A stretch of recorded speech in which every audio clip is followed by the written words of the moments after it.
Oi pessoal, graça e paz. Sejam bem-vindos a mais um vídeo do canal Manual de Vida. O meu nome é Carminha e hoje eu quero dar continuidade àquela série de vídeos que nós começamos na semana atrasada. O nome da série é Mulheres Incríveis da Bíblia. E naquele vídeo anterior, nós começamos com a história de Esté. Nós aprendemos sobre a história de Esté e o que nós podemos trazer para a nossa vida como aplicação nos dias de hoje. E que nós podemos aprender, né, com a história dessa mulher tão incrível que foi a Rainha Esté. Se você ainda não assistiu esse vídeo, eu vou colocar o link aqui na descrição. E quando você terminar de assistir esse vídeo, você corre lá no link e vai assistir o vídeo sobre a Rainha Esté. Hoje eu quero falar com vocês sobre uma mulher incrível da Bíblia que se chama Ana.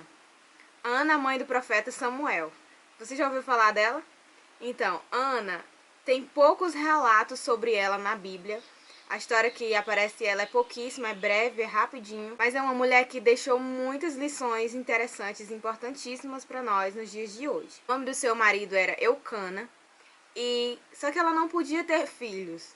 E isso gerava em Ana uma angústia e um desespero de alma tremendos.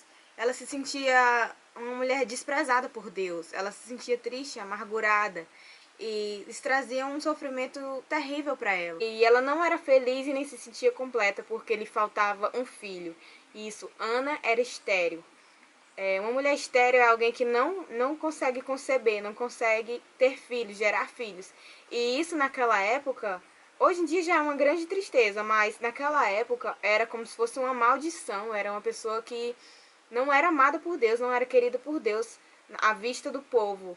Uma mulher que não conseguia ter filhos, ela era considerada amaldiçoada e tinha uma vida infeliz, uma vida sofrida, porque os filhos eram como um troféu para o povo hebreu, era como uma dádiva de Deus. E era muito importante que uma mulher conseguisse gerar muitos filhos. E quando acontecia de uma mulher ser estéril, assim como Ana, o seu marido, ele tinha o direito, né, de procurar outra esposa, uma segunda esposa que pudesse lhe dar filhos.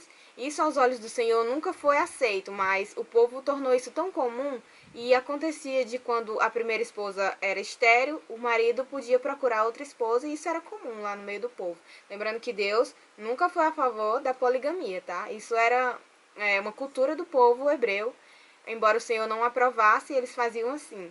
E Eucana, como sua primeira esposa Ana era estéril, ele arrumou um segundo casamento e a sua esposa se chamava Penina.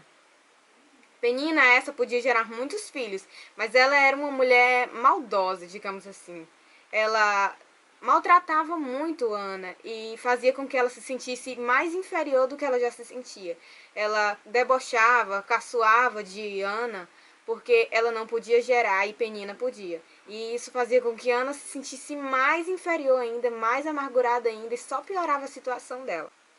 A Bíblia conta que o desespero de Ana por não poder gerar um filho era tão grande que ela sofria de uma espécie de depressão. Ela não se alimentava, ela não se alegrava, ela não festejava, ela só chorava. E o seu marido já estava ficando extremamente preocupado com ela, porque a situação de Ana estava ficando muito agravada por causa do seu problema e da sua dificuldade de gerar um filho. Certo dia, quando Eucana, como de costume, foi oferecer sacrifícios ao Senhor em Siló, ele levou Ana e Penina, e juntamente com os filhos, e sacrificava e adorava o Senhor junto com eles em Siló. E nessa ocasião, Ana estava profundamente amargurada e ela colocou diante do altar do Senhor o seu pedido, as suas orações e as suas súplicas.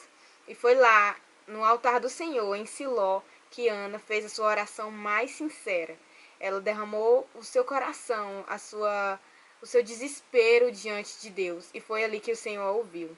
Ela fez um voto ao Senhor e ela disse que se o Senhor atendesse o desejo dela e lhe desse um filho varão, ou seja, um filho homem, então aquele filho serviria ao Senhor todos os dias da sua vida e na sua cabeça não passaria navalha, ou seja, o seu cabelo não seria cortado. Ela fez um voto ao Senhor.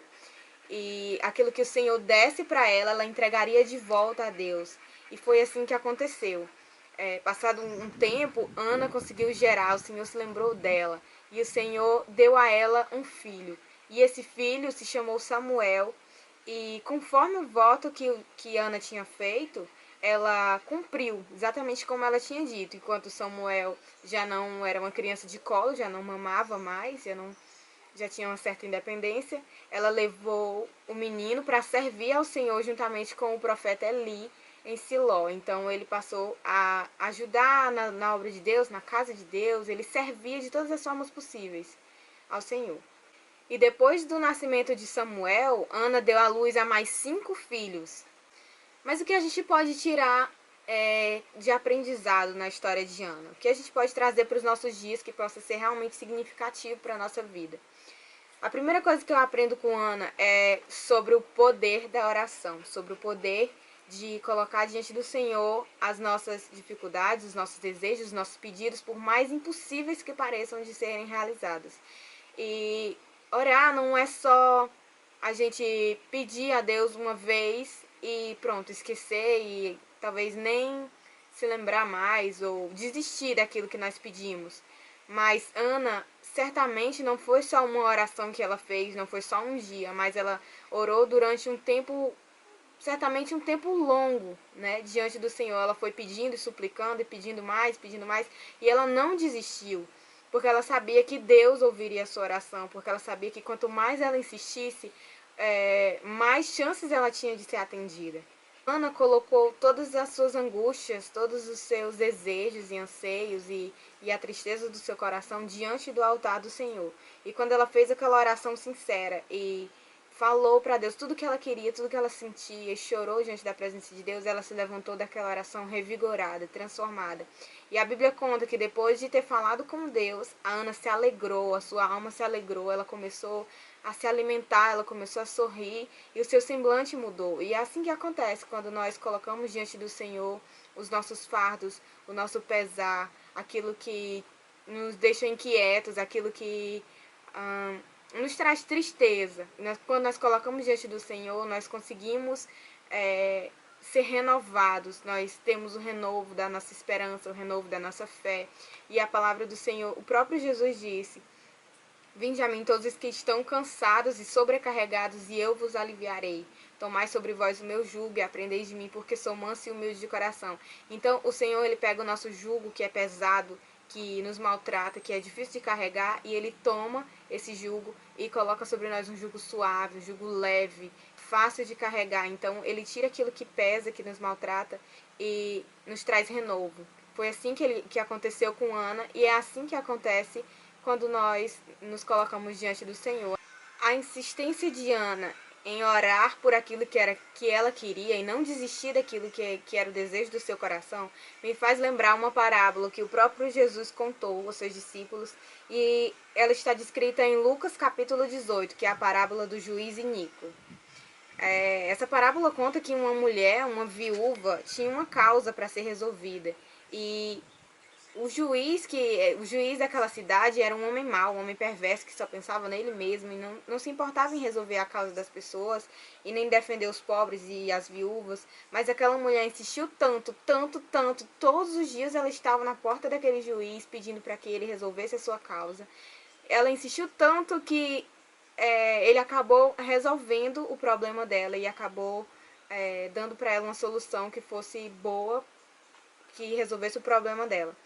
E Jesus falou assim: se até esse juiz iníquo teve misericórdia de uma mulher por causa da sua insistência, imagina o Senhor, que é um Deus bondoso, um Deus misericordioso e tem alegria em atender às nossas orações. Então, a história de Ana me lembra isso, que se nós insistimos naquilo que nós queremos, se nós persistimos e não desistimos com facilidade, então o Senhor, ele honra a nossa fé, ele honra a nossa insistência, ele honra a persistência que nós temos em receber aquilo que o nosso coração deseja. Outra coisa que nós podemos aprender com a história de Ana é colocar a vontade de Deus acima de todas as coisas, acima até mesmo das nossas vontades. Muitas vezes as nossas orações não são atendidas por causa da motivação errada do nosso coração. Enquanto a motivação de Ana era provar alguma coisa para alguém, provar que ela era capaz de gerar filhos, deixar de ser humilhada, deixar de passar por chacotas, ou agradar alguém, ou agradar o seu marido, ou até mesmo se sentir completa por ter um filho, enquanto a motivação dela era uma dessas, a sua oração não foi atendida, mas quando Ana colocou a vontade do Senhor e a sua obra acima de tudo, acima até mesmo da sua própria vontade, então ela foi ouvida. Foi quando ela fez o voto ao Senhor. Foi quando ela colocou a obra de Deus acima de tudo. E a motivação do coração dela já não era mais uma motivação errada, mas que o seu filho servisse na casa de Deus, que o seu filho fosse útil na obra do Senhor. Então, a sua oração foi atendida. Quando nós vamos orar, nós temos que, principalmente quando nós vamos pedir alguma coisa ao Senhor, nós temos que observar qual é a motivação do nosso coração para aquilo. Porque muitas vezes o nosso pedido é sincero e é honesto, mas a motivação do nosso coração é errada. Ok? Tiago, capítulo 4, versículo 2 e 3 diz assim: querem o que não têm e até matam para consegui-lo. Invejam o que os outros possuem e lutam e fazem guerras para tomar deles. No entanto, não têm o que desejam, porque não pedem, e quando pedem, não recebem, pois os seus motivos são errados. Pedem apenas o que lhes dá prazer.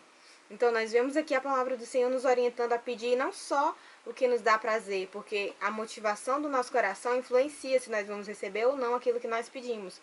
Porque o Senhor sonda o nosso coração, Ele sonda a nossa mente e Ele sabe qual é a motivação do nosso coração.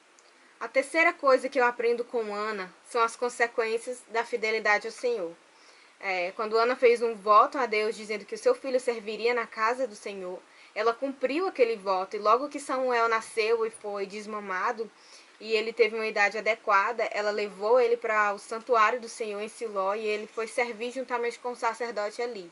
E Ana cumpriu aquele voto que ela tinha feito ao Senhor, e nós vemos a consequência da fidelidade a Deus. Depois de ter recebido tudo que ela mais desejava, que era o seu filho, ela o entregou ao Senhor. Então, eu imagino que tenha sido uma decisão difícil, eu imagino que não tenha sido fácil entregar o seu único filho a quem ela tinha orado tanto, né? Por quem ela tinha orado tanto, quem ela tinha pedido tanto ao Senhor, e ela entregou aquela criança para servir no santuário do Senhor. Mas, por causa da sua fidelidade, Ana recebeu muitos outros filhos e filhas, né? A Bíblia relata que ela recebeu do Senhor mais 5 filhos. Então, ela se tornou uma mulher fértil, ela não teve apenas o profeta Samuel, né? Que se tornou profeta depois. Então, nós aprendemos aqui que as bênçãos que o Senhor nos dá, elas não são limitadas, elas não têm um limite, não tem uma cota para atingir.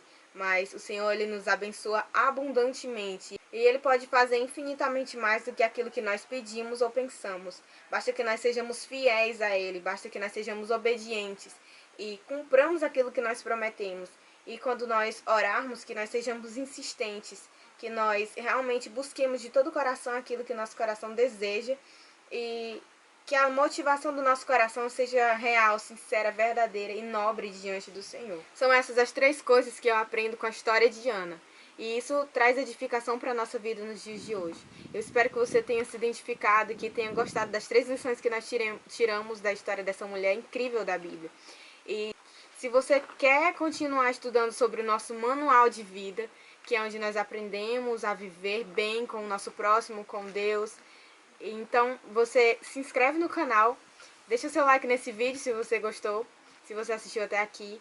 E se você acha que alguém deve conhecer essa história incrível de Ana e aprender essas 3 lições com essa mulher incrível, então você envia esse vídeo para essa pessoa, tá?